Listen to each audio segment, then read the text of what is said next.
જય દર્શક મિત્રો, ફરીવાર આપનું સ્વાગત છે અમારી યુટ્યુબ ચેનલમાં। મિત્રો, આજે અમે ઉપસ્થિત થયા છીએ એક અનોખો કૃષિ મેળો જે બોરડા ગામમાં આયોજિત થયો છે।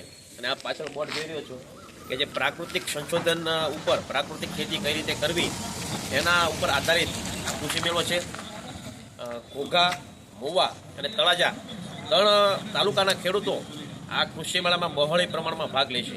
આ કૃષિ મેળાનો મિત્રો મુખ્ય ઉદ્દેશ એ છે કે જે રાસાયણિક ખેતી આપણે લોકો કરીએ છીએ એ રાસાયણિક ખેતીમાંથી આપણે કઈ રીતે મુક્તિ મેળવી અને આપણે ફરીથી જે આપણી પ્રાકૃતિક ખેતી હતી એ પ્રાકૃતિક ખેતી તરફ આપણે કઈ રીતે પ્રયાણ કરીએ। આ પેનલમાં તમને દેખાય છે કે ગાય દોરેલી છે, તો ગાય આધારિત ખેતી આપણે કઈ રીતે કરીએ અને આપણે આજે રાસાયણિક ખાતર અને દવાનું જે ઝેર છે વિષ છે જે આપણે પાકમાં આપણે છંટકાવ કરી અને આપણે છાંટી રહ્યા છીએ અને આપણી જમીન અને પાકને આપણે જે બગાડી રહ્યા છીએ અને મનુષ્યના આરોગ્ય પણ એની પર બહુ ખતરો છે, તો એનાથી આપણે કઈ રીતે દૂર થઈએ અને પ્રાકૃતિક ખેતી તરફ આપણે કઈ રીતે વળીએ, પ્રાકૃતિક ખેતી આપણે કઈ રીતે અપનાવીએ એ બધી માહિતી આપને આજે આપવામાં આવશે। આજે અહીંયા જે મુખ્ય જે અતિથિઓ આવવાના છે, જે મુખ્ય માર્ગદર્શકો આવવાના છે, એમાં જે ગંભીરસિંહ વાળા એ છે જિલ્લા સંશોધન અધિકારી છે, મુખ્ય બાગાયતનું એનો વિષય છે। તો આમાં જે આપણને માર્ગદર્શન આપવા માટે જે અધિકારીઓ આવવાના છે એમના નામ પણ આપણે જણાવી દો। એમાં જે ગંભીરસિંહ વાળા જિલ્લા સંશોધન અધિકારી બાગાયત છે, તેમજ જિલ્લા ખેતીવાડી અધિકારી અશોકભાઈ પટેલ પણ આવવાના છે અને જયન પરમાર જે પોતે આ એગ્રીકલ્ચર ટેકનોલોજી મેનેજમેન્ટ એજન્સી આત્મા છે એના પોતે ડાયરેક્ટર છે, એ પણ આપણને આવી અને અહીંયા આપણને જે આપણે પ્રાકૃતિક ખેતી કઈ રીતે કરવી અને પ્રાકૃતિક ખેતી માટે સરકાર આપણને કઈ રીતે સહાય કરે છે, આપણા રાજ્યપાલે અને આપણા માનનીય વડાપ્રધાન સાહેબ મોદી સાહેબે પણ જેમ જાહેરાત કરી એમ પ્રાકૃતિક ખેતી ઉપર સરકાર કઈ રીતની સબસિડી આપે છે, કઈ રીતની સહાય કરે છે અને લોકોને કઈ રીતે આ પ્રાકૃતિક ખેતી કરવા માટે મદદ કરે છે, સરકાર શું સહાય કરે છે, એ બધી માહિતી આજે આપને આપવામાં આવશે। તો આગળ આપણે જોઈશું કે આમાં કઈ રીતે આપણે માહિતી મળે છે અને આપણે જે ગાય આધારિત પ્રાકૃતિક ખેતી તરફ વળીએ અને આપણા ભારતને ફરીથી જે કહેવાય કે સોનાની ચીડિયા બનાવી અને સમૃદ્ધ ભારત તરફ એક કદમ આગળ વધારીએ।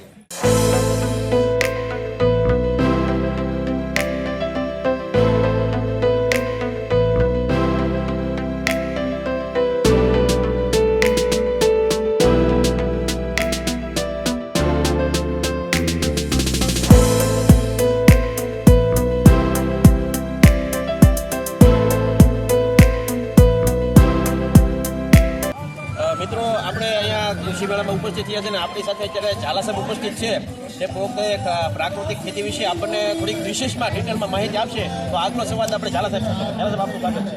નમસ્કાર દોસ્તો, પ્રાકૃતિક ખેતીની વાત કરીએ તો આપણા જે વડવાઓ કરતા હતા એ માત્ર પ્રાકૃતિક ખેતી હતી, પણ ધીરે ધીરે જ્યારે એમાં કેમિકલનો પ્રભાવ વધ્યો, બરોબર, ઉત્પાદન વધારવા માંડ્યા, તો અત્યારે ઘણા બધા રસાયણો ખાતર તરીકે જીવાત નિયંત્રણ માટે, રોગ નિયંત્રણ માટે, ફંગસ નિયંત્રણ માટે કરવામાં આવે। હવે એનો અતિરેક હોવાને કારણે જમીનનો ઓર્ગેનિક કાર્બન બગડ્યો છે અને ઓર્ગેનિક કાર્બનને જો આપણે ફરીથી જીવંત કરવો હશે તો એ માત્ર રસ્તો છે પ્રાકૃતિક ખેતી, અને સરકાર દ્વારા પણ આ સારા પ્રયત્નો કરવામાં આવી રહ્યા છે। પ્રાકૃતિક મેળા યોજી રહ્યો છે, એમાં મેન મકસદ એ છે કે જમીનનું ઓર્ગેનિક કાર્બન છે એને અપ કઈ રીતે, બરોબર, તો એના એક કેમિકલ તો અપનાવવાના DAP યુરિયાથી અપ નથી થતા, પણ એ માત્ર છે છાણિયું ખાતર છે અથવા તો ગાયનું છાણ છે, જીવામૃત છે, ગૌમૂત્ર છે, ઘન જીવામૃત છે, લીમડાનું ઓઇલ છે, એ વનસ્પતિની બધી 10 પાણી અર્ક છે, તો આ બધા જે પ્રયત્નો છે અથવા તો લીમડાનો સ્મોક છે, બરાબર, તો આ બધા જે એવા વસ્તુઓ છે કે જે જમીનમાં ઉમેરવાથી ઓર્ગેનિક કાર્બન ઓટોમેટિક ડેવલપ થાય। અને આપણા તળાજા તાલુકાની વાત કરીએ તો તળાજા તાલુકામાં મને ખબર છે ત્યાં સુધી 4% ઓર્ગેનિક કાર્બન છે, જે ખરેખર વૈજ્ઞાનિક દ્રષ્ટિએ 1 હોવો જોઈએ અને પાલેકરજીની વાત કરીએ તો 3 હોવું, તો હવે આપણને 1 કરતાં પણ નીચે છે, તો એને અપ કરવા માટે જે ઓર્ગેનિક મેટર છે, જે કુદરતે આપેલી વસ્તુઓ છે એનાથી જે અપ થશે અને એ તરફ ખેડૂતો આગળ વધે, કારણ કે ખેડૂતો એવું વિચારે કે અમે DAPનો ઠેલો ઠેલી નાખશું એટલે અમારા ઉત્પાદન થશે, પણ એ જ્યાં સુધી જમીનની અંદર ઓર્ગેનિક કાર્બન અપને મતલબ જમીનની અંદર જે બેક્ટેરિયલ જે જીવંત વસ્તુઓ છે એ સક્રિય નથી તો ડીએપી કામ કરશે નહીં. તો ડીએપીને કામ કરવા માટે ઓર્ગેનિક મેટર જરૂરી છે. તો મને લાગે કે આવા જે કંઈ પ્રયત્નો થઈ રહ્યા છે તમારા જેવા જે સોશિયલ મીડિયાના લોકો છે એ આ તરફ જાગૃત લાવવા માટેના જે પ્રયત્ન કરી રહ્યા છે એ સરાહનીય છે.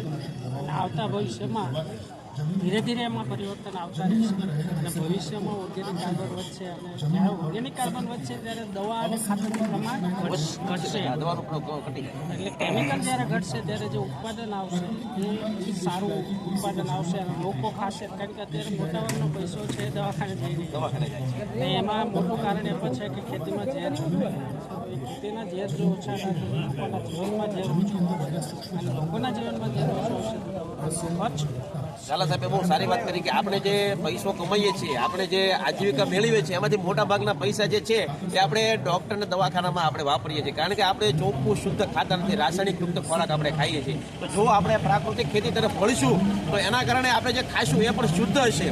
આપણો આહાર શુદ્ધ થશે તો આપણા વિચારો શુદ્ધ થશે અને એ શુદ્ધતાના કારણે આપણો દેશ પણ જે પવિત્ર જે છે રીતે આપણો દેશ પવિત્ર થશે.